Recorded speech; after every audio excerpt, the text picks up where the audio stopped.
Hey everyone, this is Dave and I'm Angelia, and we're planners with the City of Everett, and today we're going to talk about all things Rethink Zoning. Thanks for joining us. I'm sure you've been wondering what the post is around the city regarding Rethink Zoning, what that is, what that means, and so today we're going to talk about what those changes means for the city's code standards and development regulations. But before we begin, let's get into a bit of housekeeping. For all things Rethink Zoning, you can visit our website at the link below and subscribe to the latest updates for the project and any updates that are coming soon. So really quickly, Rethink Zoning is a multi-year effort to update the city's zoning code because a lot has changed since it was adopted in 1989. To give you a few fun facts, in addition to Everett's zoning code being adopted in 1989, the Berlin Wall came down, the Bengals' Eternal Flame was at the top of pop music charts, and The Simpsons debuted on American television in 1989. Thanks, Angelia. And now I have a trivia question. How many people know how many times the zoning code has been amended since 1989? I'll give you a hint, it's more than 20. Please send us your guesses and your comments down below, and we'll get back to the answer just in a few minutes. Thanks, Dave. But before we dive into Rethink Zoning, let's give our viewers a brief recap on Metro Everett. Metro Everett was adopted in 2018 as a model to follow regarding our zoning, and the plan identified zoning recommendations for reducing land use designations and zones in focused areas around the city. And today we are going to touch on some of those concepts and divide this conversation into two broad topics. The first will cover code changes and development standards, and the second will talk about housing opportunity and housing costs. And so now we'll take a look at the various issues and background information that are sort of feeding into Rethink Zoning. And if you look at the graph here, this is a funnel, and there are various inputs that are feeding into this. Number one being city's zoning code has become highly complex over the years with all these amendments, different zones being added, and the development standards that go with it are also very complex, and so we would like to simplify both the zoning map as well as the zoning code, and we'll have more on that in just a minute. And then the city is also working on a housing strategy to consider housing needs for its residents. That's another factor. And then in addition to that, growth in the city. We have a lot of projected growth that's expected to happen over the next 20 plus years, and we need to make sure our plans and policies can accommodate that, as well as various city services and infrastructure. And then we also have light rail that's coming to Everett in 2036, at least provisionally, and subject to funding and a lot of other things. But light rail would extend into Everett to the Everett station. So to look into the various issues that I just mentioned, the first one being zoning, we have our zoning map for Everett, and basically the zoning map divides the city into use districts in terms of what type of uses are allowed in what geographic parts of the city. And so if we go to the zoning legend, we can see that each zone designation is indicated by a different color on the legend. And so over the years, we've kept adding the number of zones, or adding to the number of zones, and right now we have over 30 zones. So that has led to a lot of complexity, a lot of repetition in our code as well. So if you look more deeply at those zones, we have several different categories, broad categories of zones, including residential. Currently there are 10 different residential zones. So you have single family, multiple family, And so with 10 different zones, there's a lot of duplication there in terms of the allowable uses. Same thing with business and commercial zones. We've got, let's see, we've got the B zone, we've got the B2B zone, we've got C zone, C1, we've got C1R, E1, MUO. So there are probably a few more zones than we really need in order to effectively implement our zoning. Same thing with industrial. We've got 6 industrial zones, and there's definitely an opportunity there to consolidate those down into fewer zones. And I'd like to remind everyone to let us know if you have any questions, and we'll try to get to those live here. Please go ahead and send them to us, and we'll read them off and answer them as best as we can. Do we want to use this opportunity to give the folks a chance to answer the question, the trivia question? Sure. Have we gotten any responses yet on the trivia question? Okay. No, none yet. So keep thinking. Yeah, keep thinking about it. Send us your responses. Yes. And so as we go through the process of amending our zoning code, there are some key questions that we need to ask. Number one, can we accommodate the projected growth with our codes and policies? And in terms of looking at the allowable uses and densities and building heights, that type of thing. So we need to evaluate what kind of growth potential we have under our current code, and then what we need to be able to accommodate with our new code. We also need to take a look at how zoning affects the cost of housing and housing affordability. We'll have more discussion on that in just a minute. And then also we need to make sure that our zoning and development regulations support light rail and transit. With light rail coming into Everett, following probably a conceptual I-5 alignment or Airport Road or something like that, we need to make sure that zoning in the light rail corridor and then around the stations is supportive. Absolutely. And so some of the benefits and goals of updating and modernizing the code is to reduce duplication, improve organization. Definitely we want to add a smoother implementation process in terms of consistency, as well as overall maintain quality development standards. And so one of the questions that was asked a couple of weeks ago at our open house was about growth and what does that mean for the city. And I think that's a great question. And Dave can address that in the upcoming slide. Oh, do we have a question? We have a comment from Kimberly, and she would love to see upzoning along major thoroughfares that require large right-of-way and multi-zoning and businesses, as well as green space or open space within the right-of-way and lanes for mass transit. That's a great comment. That's certainly something that we'll be looking at as part of Rethink Zoning in our different zone categories.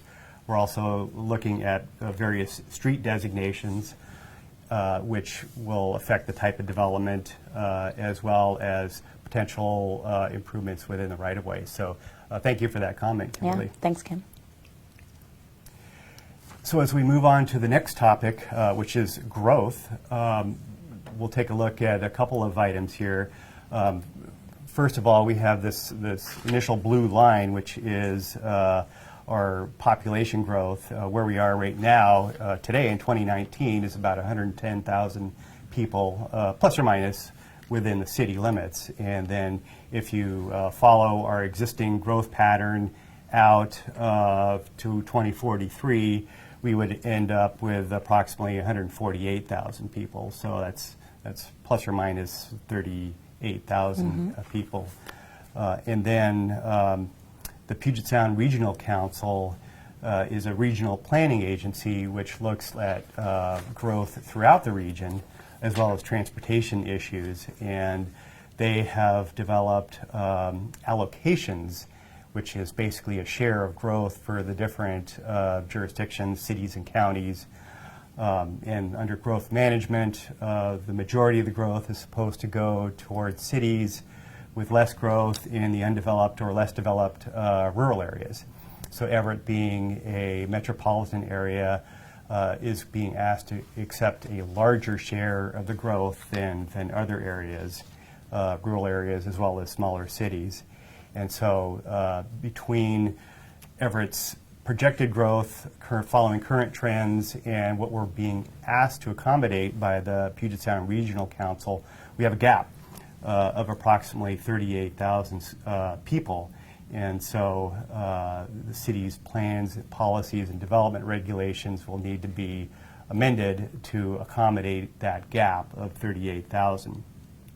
So we also have a growth allocation for employment from Puget Sound Regional Council, and they're telling us that we need to expect about 167,000 employees in the city by 2043.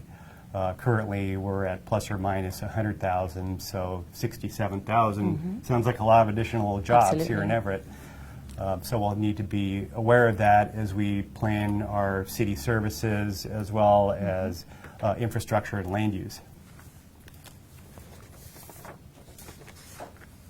So next topic, housing, and specifically housing cost.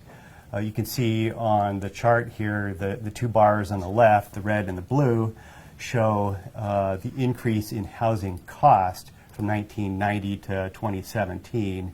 And you can see that the cost has gone up for both renting as well as home ownership from 160 to 173% since 1990. And in the meantime, people's annual household income has not kept up.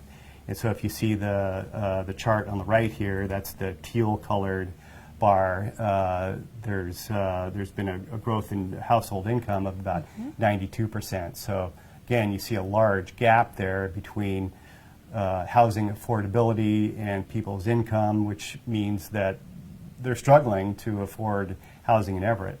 So the key question for the city is, what can you do with your zoning regulations to make sure that you're not harming the cost of housing, and doing what you can to allow people to build the type of housing that people can actually afford. Absolutely. Also related, as you can see from the next chart, is what sets Everett apart from the rest of the region is in household type, with 44% of non-family households in Everett compared to that of Snohomish County. Now, again, another question that was raised a couple of weeks ago during our open house was the question about what makes or what defines a non-family household. And to again, give the answer, a non-family household consists of people who live alone or who live with others that are non-relatives in one sort of residence. And so I think it's a good time to maybe go back to the trivia question. Trivia question, have we got any responses yet? No responses. Okay, well, here's the answer. The answer is 220 times that the zoning code has been amended since 1989. And if you think about that, that's a lot of ordinances, a lot of hearings in front of the Planning Commission, the City Council, and a lot of work generally, but also a greatly expanding zoning code. So it speaks to the need for taking a step back and a comprehensive approach to rewriting our zoning code. Absolutely. Also, in speaking about some of those earlier planning inputs driving the Rethink Zoning process, our high-capacity transit is preparing for future light rail, as Dave mentioned, by 2036. And already there are conceptual station locations that are being evaluated. And also what's great is that Everett is joining in on this sort of regional movement with the likes of Mount Lake Terrace, Linwood, Edmonds, and Shoreline as we prepare for light rail. In addition, Everett already has 2 Swift lines and the Everett Transit's Route 7 bus, creating such a robust frequent transit corridor as a prime attractor for future growth. So our EIS that we're currently evaluating the impacts of what Rethink Zoning would mean for the city, we are focused on 3 areas targeted for growth. And in the EIS, we refer to these areas as urban growth hubs. And you can see on this map here that those are the 3 sort of half-mile circles that actually correlate to Everett Station, 526 Evergreen, and as well as and the industrial station, or also known as Boeing, industrial center, also known as Boeing. And again, all the radius of that is within a half-mile near transit and future light rail stops.